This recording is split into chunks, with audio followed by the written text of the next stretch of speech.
Ovet was joking there about me being on Instagram Live. This little period here, this little lull, we're easing up, we're eating, and at this point a lot of groups had caught us back up. So yeah, you got a bunch of guys saying, yeah dog, yeah, I was in the front group. Yeah, you might have been, but that's after we eased up.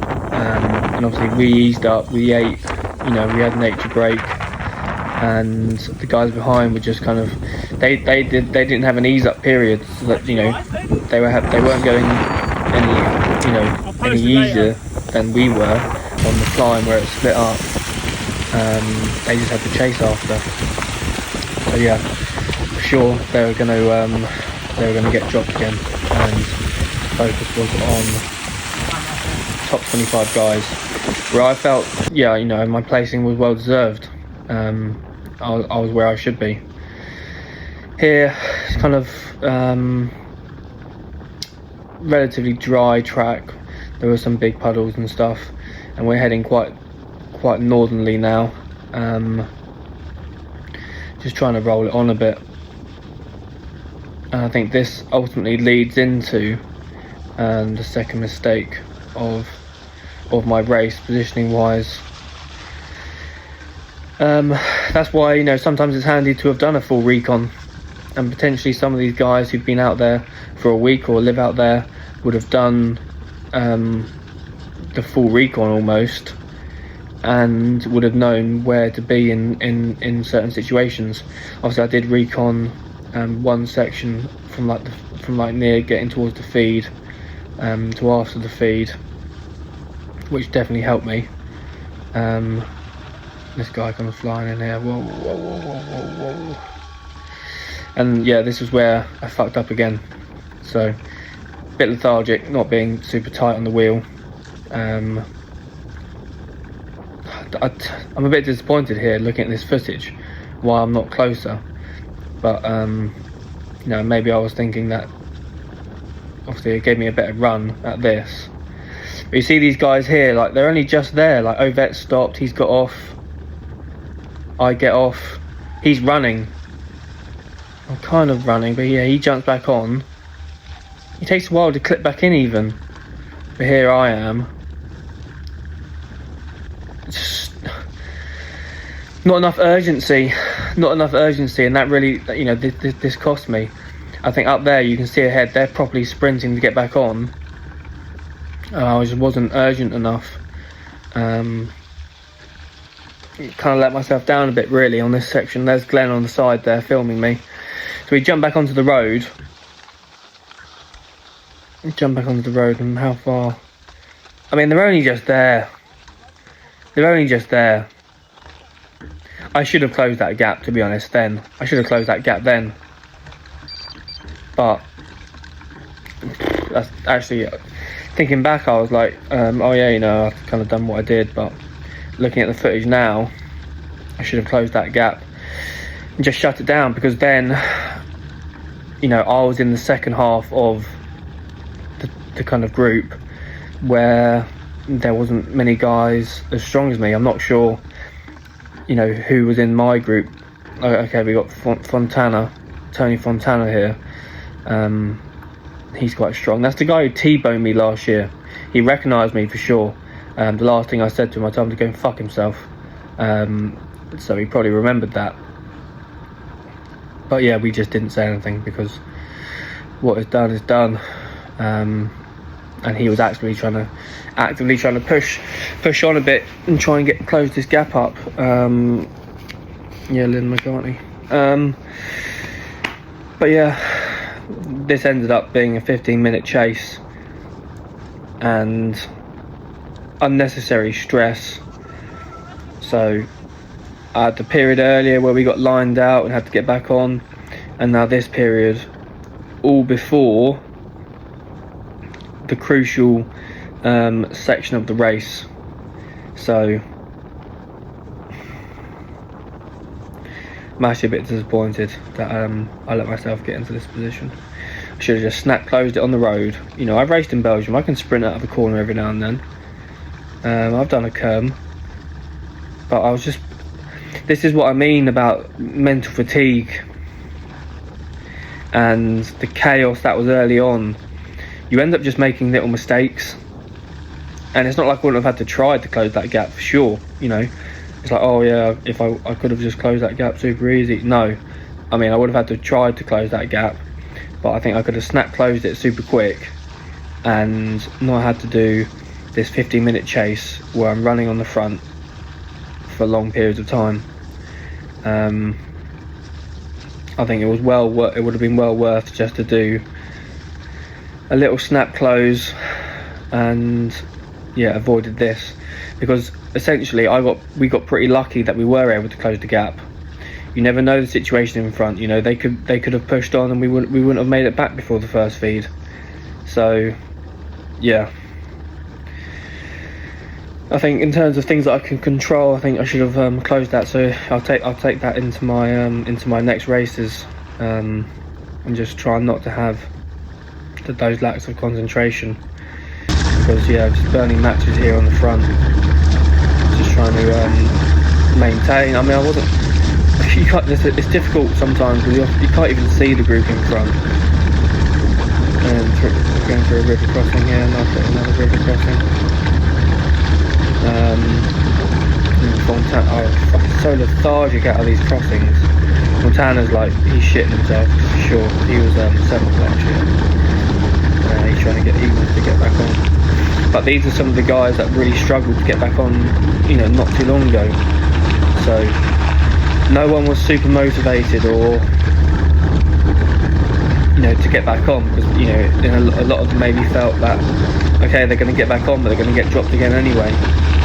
So a lot of them were comfortable with letting us run the front. And, you know, it was on the strong guys to close the gap who are wanting to finish in those top positions. Which is why Fontana here got on the front and started trucking. He's looking around, looking for support. There's not much going for support, I'm afraid. Hombre. But yeah, last year the guy he was on some bullshit for sure. Yeah, absolutely. He's done some crazy stuff. You should have seen it.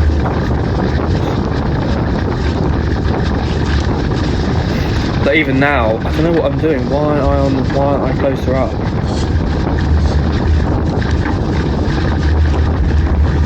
You know, obviously I wouldn't say I was in difficulty, but I could have done with being a bit closer here. I mean, you see the other guys right on him.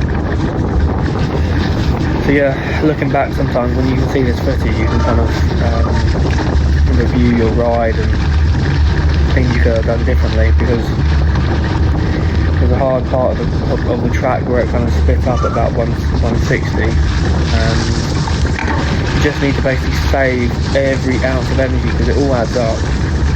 You know, it all adds up to the point where you hold the wheel or you don't. And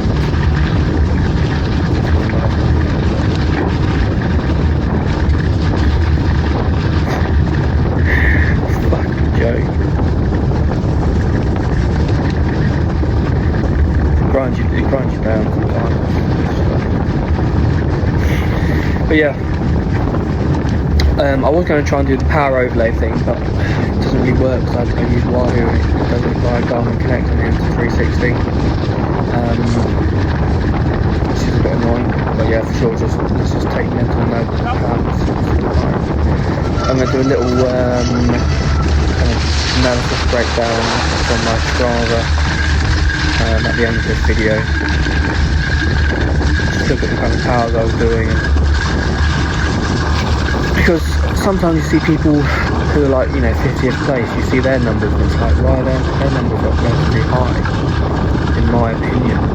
And then I look at mine, and they're not even too dissimilar, but obviously, you know, I'm like an hour in front. So sometimes I wonder how that happens, and, you know, sometimes, like, what are you doing to have such high power when you're so far back? Basically being a spectator. Sometimes that's really confusing to me. Nice little road section here. Fontana driving it on. So no one's really given much help, and he was just driving it, so I was letting him do it. What I was wanting to, I think we looked left there, I think you can see the group. What I was wanting was just, I wanted to get eyes on the group, kind of really assess the damage and assess how far we were behind. This corner here, I thought we were just going to cut the roundabout and go straight left into that car, but instead we went all the way round. This guy losing the wheel. So yeah, it was a bit of a chase to get back on, and here I am looking around like, who's gonna, is anyone else gonna work? Is anyone else gonna pull a turn? I'd done my bit at the start, and it's like, sometimes are these even fussed about closing the gap for this Tony Fontana gadge? But no one really seen that bothered. No one's seen that bothered. Bit of gravel. Check a bit of gravel.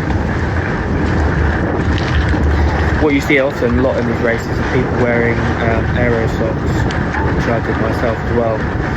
Not necessarily for the aero gains, but just because they're so thin and the material they're made out of, they just wick the water and all the crap a lot easier rather than just turning into it's like fucking soaked through sock. Do I do a tap? I'm putting this guy to work. He's wearing pound a mile, so he's gonna do the live share. Some money bags. This was a situation where I thought Mikey was in our group right now, but yeah, he wasn't pulling a turn. He was hiding. Yeah, I went for it.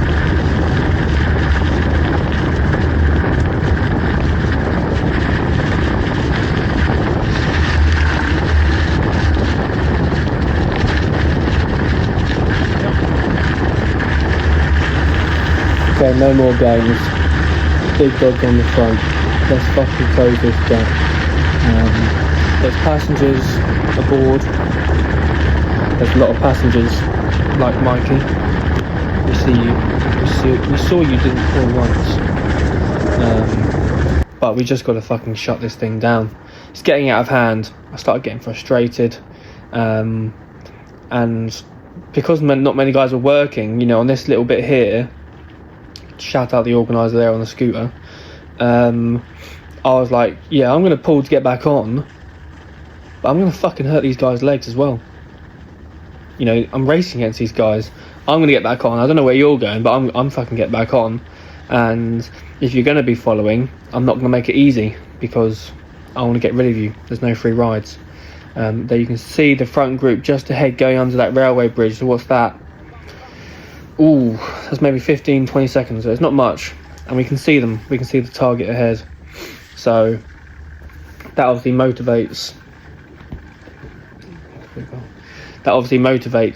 other guys in the group as well. But I just wanted to make a nice effort to kind of, so we're able to see them, and hopefully that'll motivate some other guys to say, oh wait a minute, we can actually close this gap, because sometimes guys like being dropped, and I've been in that situation where you get dropped, some guys loses the wheel, and you start thinking, thank fuck for that, now we don't have to fucking go absolutely full gas all the time because we're not in the front anymore. So sometimes you're happy to lose the wheel and you think, oh, I'll stay with this group instead, and that'll be my race and take the easy option. But I wasn't in that kind of mood. I wanted to get back on. I deserved to be in the front, and that's where I was going to go. So started closing the gap up a bit, motivated a couple of guys to start pulling, and we started shutting it down. So once we can see, we're closing them up here. The job's done. I started to started to eat a bit, have a bit of drink. I'm thinking ahead towards the section between like 100 and 200k where I need to be fueled up. So you can't just expect to fuel up during the 100k. You need to kind of get the carbs in already. You can't just live all day on mix and gels. It's just not healthy. So we're closing it up. I wonder what these guys were thinking when we were off the back. I don't think anyone was going super hard. I don't think Matteo was wanting to go super hard. He has gone in the same location for the last couple of years. So we got this gadge Stetner having a little piss. Yeah, so Matteo, he wasn't wanting to go until about 150 when there's the succession of climbs. He's also super effective in the feed zone, and that's where he likes to opening it up really. And before then, he just likes to keep it pretty chill and stay near the front. Also, there's a lot of newcomers to the race, so it was interesting to see what they were going to do. I'm not really sure where Rob Britton and Stetner had their issues. I think earlier you saw the past guy, who I think finished 5th on the side of the road, who slit his tyre or something, who ended up finishing 5th and came past a lot of people. So this is on the undulating climb before the feed.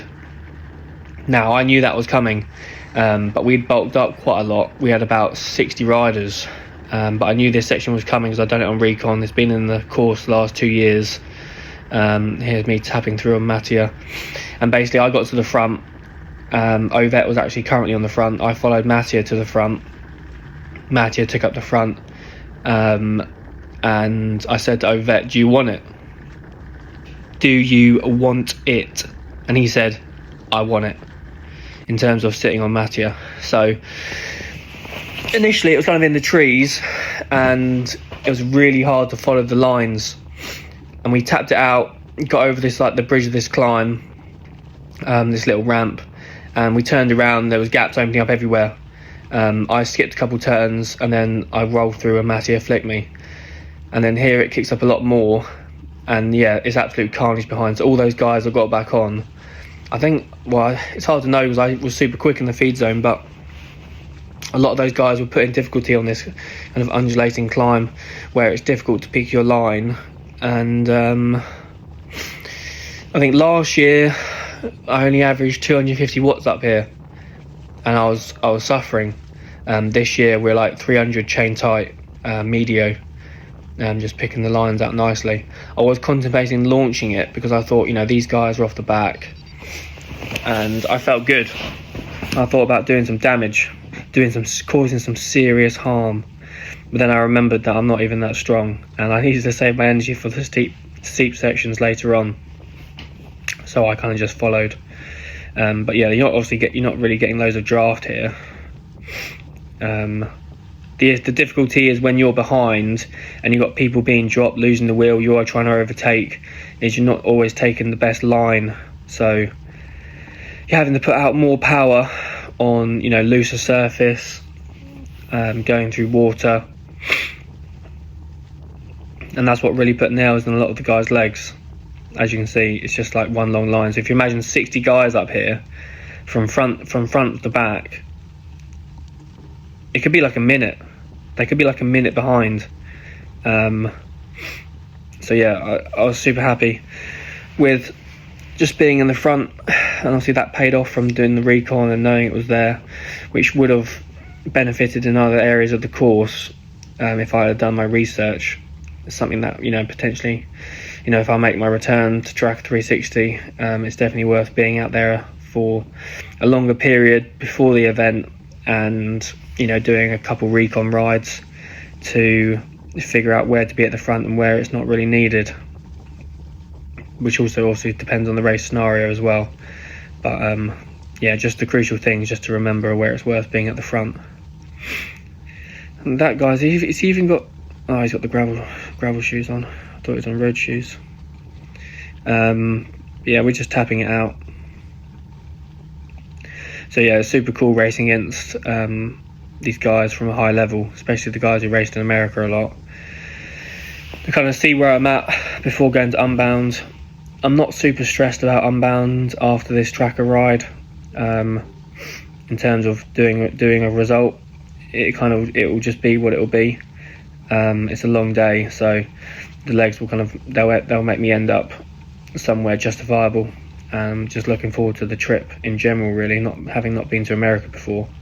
The race will kind of do what it's going to do. The main thing I like to focus on before a race, which stops me feeling crap about it, is the preparation. If the preparation's on point and you don't make any crazy mistakes, then normally I'm relatively pleased. When it just, when it ultimately boils down to the legs. If I don't have the legs, I can accept that to a degree.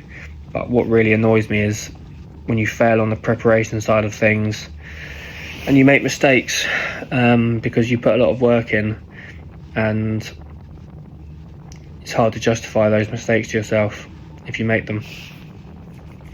So it's all about the preparation. Luckily I had a good team there, and yeah, we nailed everything. I can see Matty, he's got some grippier tyres on that than what I had. I think he's got the RCs, Pirelli tyres, and yeah, we're just lining it out. Guys were absolutely swinging behind. It's not you can't really look behind, but yeah, I did look behind a couple of times and saw guys were suffering. But yeah, I still felt pretty comfortable, and it's crazy to see how the level of the race has gone up when I look at these segments and compare them from year to year. I think the first year I went up there, we'd done like 200 watts up that drag, and this year we're doing 300. So I'm assessing the front, they're drinking a bit. And yeah, it's definitely taken a while for the back of the group, or the guys dropped, to get back on. So I thought, we made a bit of an effort to make these gaps. I'm just going to roll through speed wise. I'm not really going super hard, but just keep the speed on, keep the elastic lined out, keep the pressure on for the guys at the back. I don't want to make it any easier than it needs to be for them. I want to hurt them. I want to hurt their legs. So yeah, we're chipping down here. And also I knew this bit of the course. We've done it the last 2 years, and in recon. So yeah, cruising it down to feed zone 1 where Glenn was waiting.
So yeah, out of the feed zone, only stopped for like 6 seconds.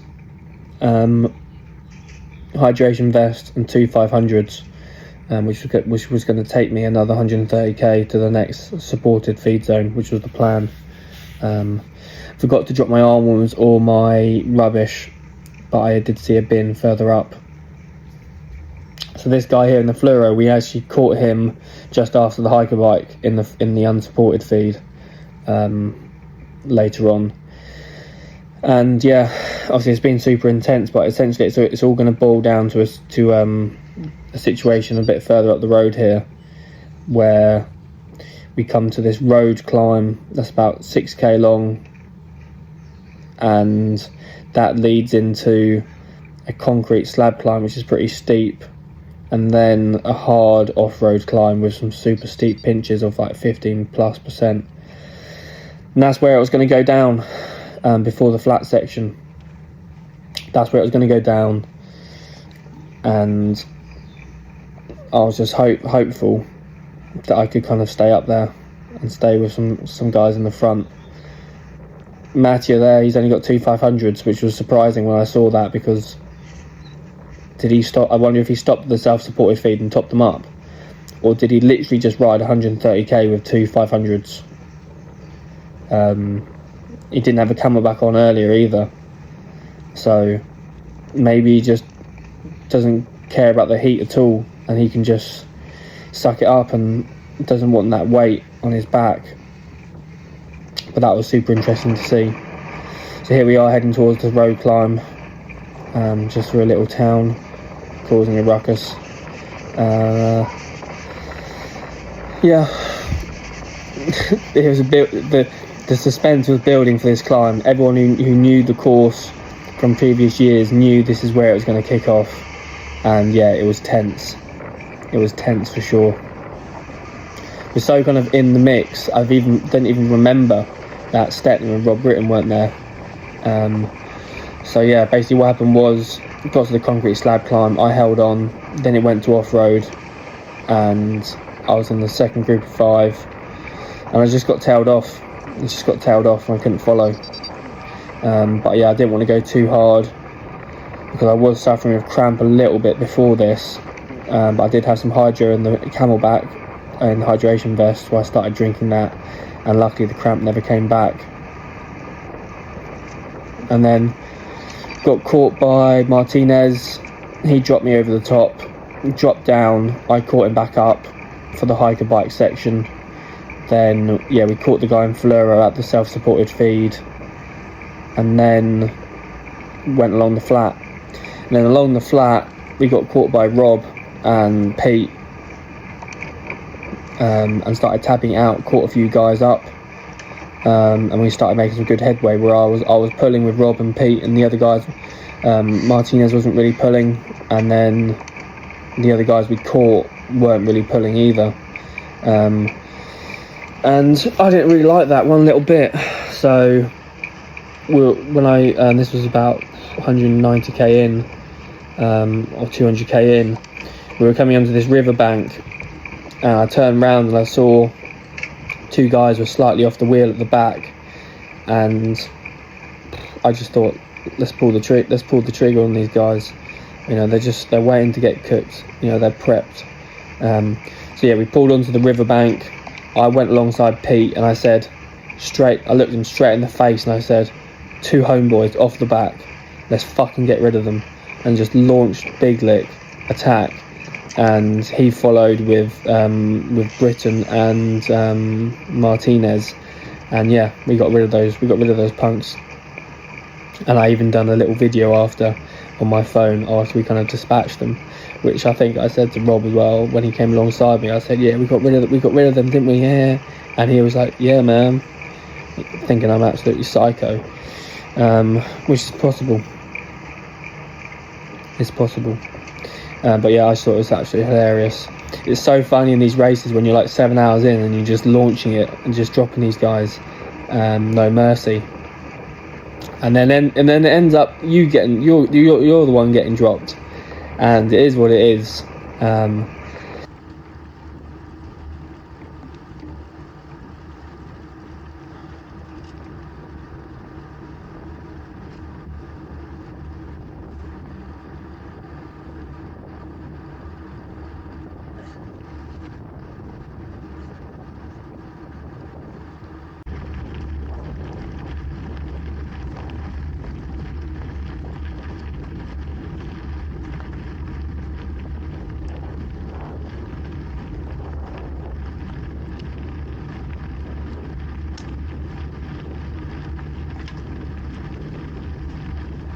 Two homeboys off the back. Let's fucking ditch those bitches, motherfucker. Let's go!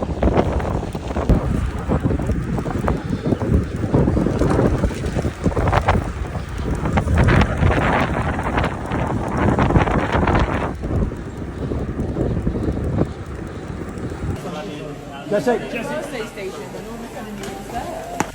Camera off, camera off. You take the camera off, I don't know how to do it. Where's the water? Is there any water? You get the water. Water. Thank you.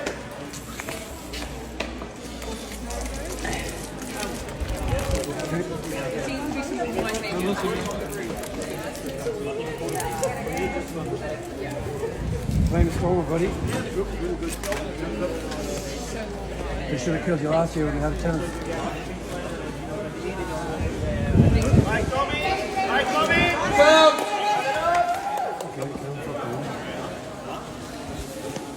Go on, baby. Go on, Jess. Good work.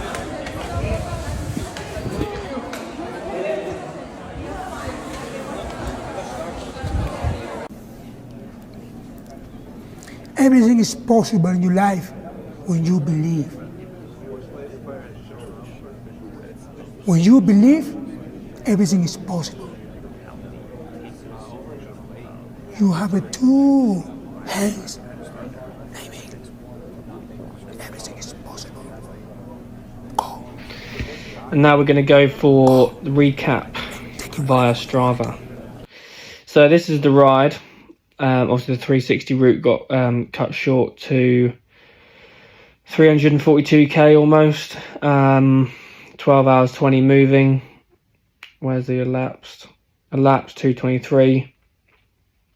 So yeah, not much stopping time. It did also pause during the hiker bike, so I think it was definitely under sub 3 minutes for sure. And total time stopped. Elevation 3.4. Weighted here it's down as 246, but on Training Peaks it was 255. It was 255, okay. Almost 10,000 workout, and yeah, Training Peaks had me at 641 TSS on the gas. So yeah, average speed 27.7. Max almost 65, cadence 75. That's probably, I don't know. Pit stop we done. It's off-road, isn't it? So yeah. Max power 1011 watts. A big test run for Unbound, which is going to ultimately be the biggest kind of trip of the year. Get me on the Champs-Élysées. And yeah, it's just nice. I'm waiting. Get the team. Yeah, average 221. Well. The Training Peaks was like 225, by the way. You know what they say, happy team. So yeah, the power was up super high. Just going off the back of what last year was like. Last year's average was 196. So we're pushing about 25. We're clocking on 25 watts up, more or less. Because last year weighted was about 216, I think, or 220, and we're up to 255. So we're jumping. This is a lot. In terms of workout, you know, and intensity, it's absolutely gone crazy. It's absolutely gone crazy. This was a massive effort for me, for sure. There's things I can improve on, my power to weight a bit, but I think this is a good distance for me. And yeah, I think for me the power was good. For me the power was good, I'd say. So yeah, DRS, this money should be enough for your trip. By the time you read this, I'll be dead. Travis. What else we got? Clip, pre-race. Yeah, showers after the race. There was no showers. So we all paid €200 inscription, and this is what we get. We get a wash in the team bus. Classmark just trying to rinse us. Classmark are rinsing the gravel community. Let's pull together. But I guess if you're buying penis kit, I guess you got loads of money, so you don't care. Squad photo. Bike was pretty trashed. So I'll just talk through my setup a little bit here. Zip 303 Firecrest, Schwalbe G1R tyres, 45mm, SRAM Red Explorer mech, SRAM Red crankset with 40 on the front and a Quark power meter. And then we had a 1042, I think, on the back. Got a seat pack with some canisters and in the tube, Physique adaptive saddle, little top tube bag where I had some chain wax and a couple gels and stuff. Yeah, zip stems, zip bars, service course bars, SRAM Red shifters, Hasselhoff toolkit, which goes under the bottle cage here with Arundel cages, SN-Vitae bottom bracket, assembled by 8 Co. What else we got? Yeah, zip carbon seat post. I had a K-edge. I got a K-edge front mount. We're looking pretty slammed. What do you think of this? What do you think of this drop? It's a pretty pro drop. So yeah, that's more or less the setup.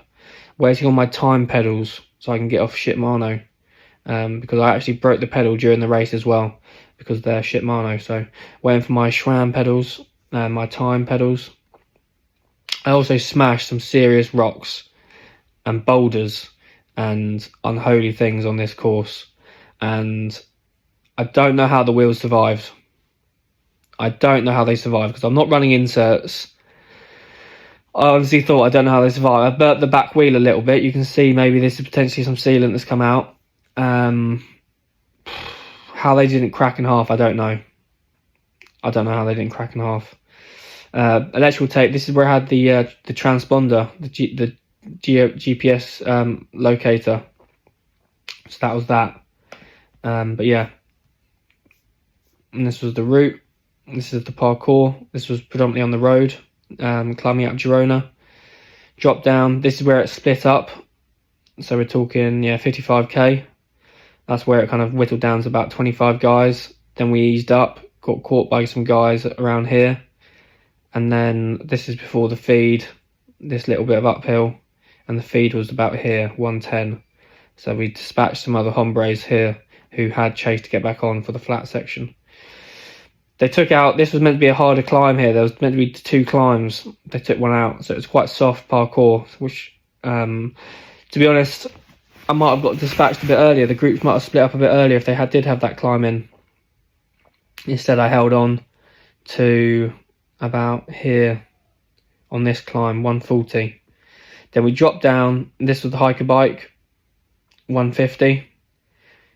Dropped down, unsupported feed, about 160. Little kicker, hit the flat, and that's where we were with Stetner. Stetner caught us up. They'd done a crazy chase. And I was with them for a while, maybe about 2.5 or so. And then it was me and Martinez. Then I dropped him, was with Pass Guy, got to the feed, which felt like it was never coming, at like 250. And that led into the final climb where I dropped a guy and I went solo, and I was hoping to hold it to the line where I was 11th on the road. Got over these climbs solo, and I was 11th on the road. Dropped down, got to the last aid stop, which was about 290 or so. And unfortunately, leaving just when I was about to leave that feed, I got caught. I saw 2 guys pull into the feed, Mikey and the Icelandic guy, and that's when I knew I was in trouble, because they'd seen me. And when they can see you, then they're a lot more motivated to try and catch. Because maybe your support would say, yeah, they're 2 minutes ahead, blah, blah, blah. But you don't really compute that necessarily. Maybe if you're too super switched on, but when you're in a hole, you don't really think about it. So I think the guys weren't that far in front, but I was concerned just about trying to hold my position on the road. So I continued solo. They didn't catch me for a while. I got over this climb here. And then it was inevitable that they were going to catch me, so I kind of eased off a little bit and thought, I'll just stick with these guys. Then we finished super strong Me, Mikey and the Icelandic guy swapping off. Finished super strong. Heading back into Girona. So we dropped down. It's quite an easy finish, but super technical. And you get to this bit along here. This was single track, and basically there was a log down. There was a tree, and I thought we were going to roll in together. And I was just mentally cooked. I was mentally fried. There was a tree down. The Icelandic guy like pole vaulted this fucking tree, and Mikey did, and I was last wheel, and I just lost them. I lost them, and about here under the bridge, under the road even, went under the road, and then he finished the track. I just lost them, and I thought, I'm absolutely toast, to be honest. I'm just going to roll it in, so I didn't bother chasing too much. Maybe I could have, but I done the maximum in terms of where I was at mentally and physically. I wasn't easy enough where I was easy to catch back up, and I certainly wasn't mentally fresh enough to commit to kind of chasing them back up. So in hindsight, I should have recce'd the final of the track, which I'll do in future, and I should have, knowing that I wasn't maybe feeling super great still anymore, and I was pretty head cooked, I should have led into the single track section where it was almost impossible to overtake, and basically neutralise them from overtaking me and take them to a sprint. So that was a mess up on my part. So that's the segment for the first half. 250 average, pretty fast. This is one of the road climbs out of Girona. I don't know if there's a long section. This is one of the steep climbs at the start. Here I'm doing 407. I'm not exactly on Rasmussen van, but the shortened version, 9% section, 480. And this was kind of the bulk of the climb, where we turned off to the right at the start on the road. So these times are from another event. So yeah, what we're talking about, 10 minutes, 330 watts. So it's not even that hard, but obviously there were pinches where you're doing 400, 500. And here again, kicking up 420. But yeah, I was comfortable. I was comfortable with that pace, which a lot of people can replicate these powers in training, with the same kind of weight setup. So yeah, it's not crazy to be in the front. These are the powers I've done. You don't need to be an absolute hitter to pull these powers off. But when it comes to an event and actual race day, and just the whole thing and what it's like at the start and what you got coming up, that's when it's not easy to replicate training numbers in a race. So yeah, for sure, some guys will be like, oh, I can do that, I can finish in that position in Traka, but yeah, turn up and let's see how you get on. I'll put you to the sword. And then yeah, we're cruising, and these were some of the steeper climbs here. So this is one of the climbs. Only done 350. This is kind of where it was splitting up. Only done 350 for 3 minutes. I've got 5th overall. So he was on the day. I'm not sure if this guy done it on the day or not. Stetner. So yeah, I was closing up some gaps. These guys may be moving up. But yeah, this was super technical. Super hard to get the power out. And that's what it's like off-road. It's hard to get the power out. So you got to kind of manoeuvre quite well as well. And we got some other segments.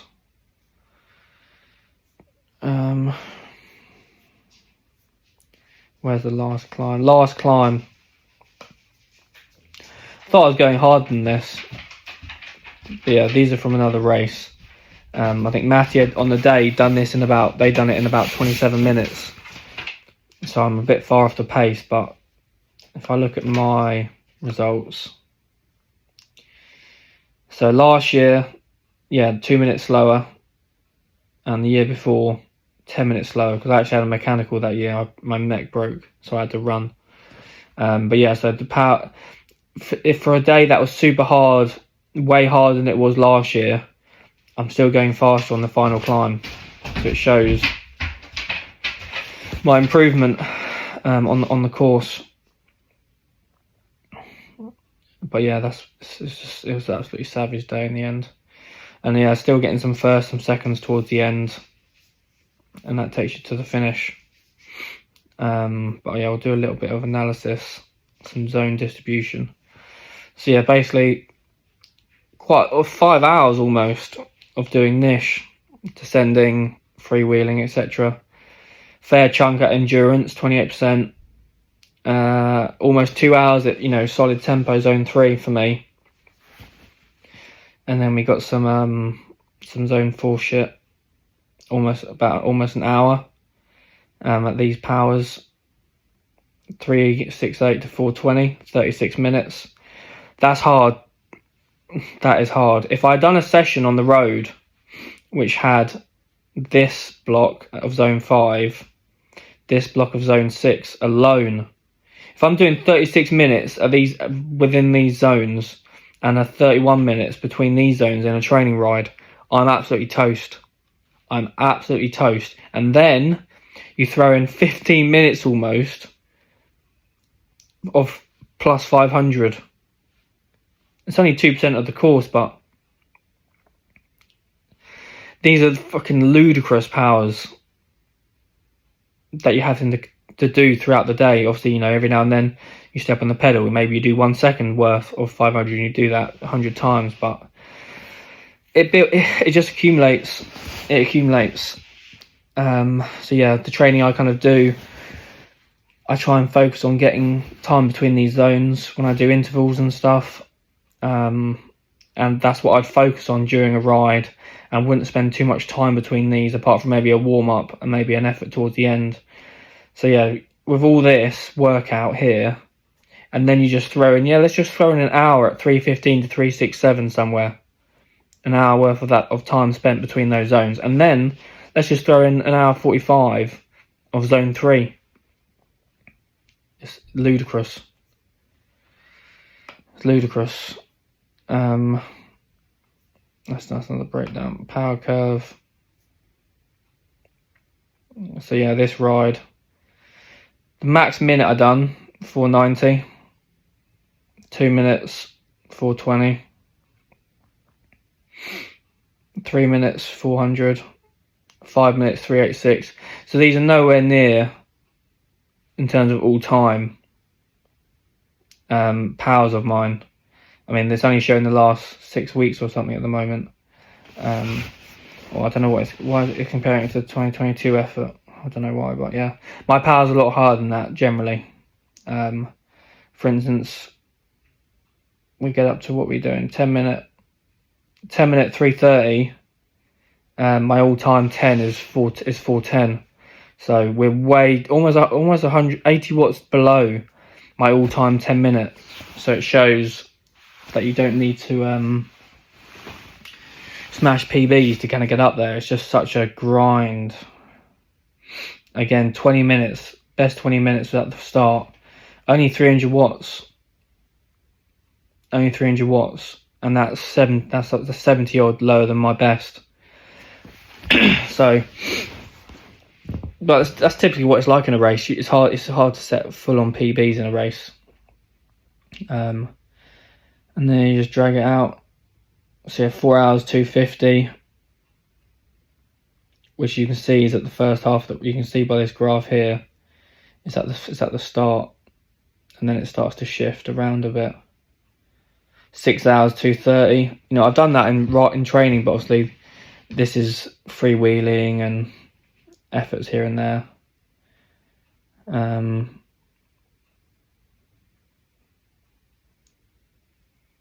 So more or less, I held the power this power didn't move around much. You can see it's gone 250. We're at 250 at 5. Then obviously we chuck in the massive descent, so it drops, and then we're on the flat, where more or less it stays stable, and then stable up to the last climb, and then drops off a little bit with that descent. So yeah, that was an absolutely insane workout. So yeah, a little trauma can be illuminating, but I'm shining like the sun. Traka, top 15 job. This is my that's my breakdown analysis. Just give me a shout or in the comments if you have any questions. But yeah, welcome. That's the video. It's quite long. I'm just going to do a shout out and stuff to some sponsors.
I'd just like to say a big thanks to Cams, who are a big supporter of my plans this year and contribute a large portion of my budget, which enables me to do these races. Obviously, I work for Cams myself as a business development manager, 9 to 5, 5 days a week, covering largely the southeast of the UK. But yeah, essentially they do non-fault accidents in the UK where if you're out training, you get knocked off by a car, Cams can help you get back on the road, get you the compensation you need in terms of recovering your losses, in terms of bike damage, personal injury, you know, if you smashed your iPhone, anything that's a sustained loss from an accident that wasn't your fault on the road. And we also do public liability claims, like the council if you've crashed unfortunately due to a pothole. So yeah, if you need any help or unfortunately enough involved in a non-fault accident, just reach out to me on one of my social media channels or drop a comment here below, and I'll get in touch, and yeah, we can help you get back on the road. So yeah, there's no sign up to use Cams, no monthly subscription. We are simply there for post-incident support, where you can just instruct us when and if you need us, and we can help you out. So there is no sign up, and it's nice to know that we're always going to be there to support you if you need, because cyclists, we've got to help each other out, and I like helping people out and getting them back on the road and doing what they love. So thanks a lot to Cams, and everyone stay safe, and I'll see you at the next race.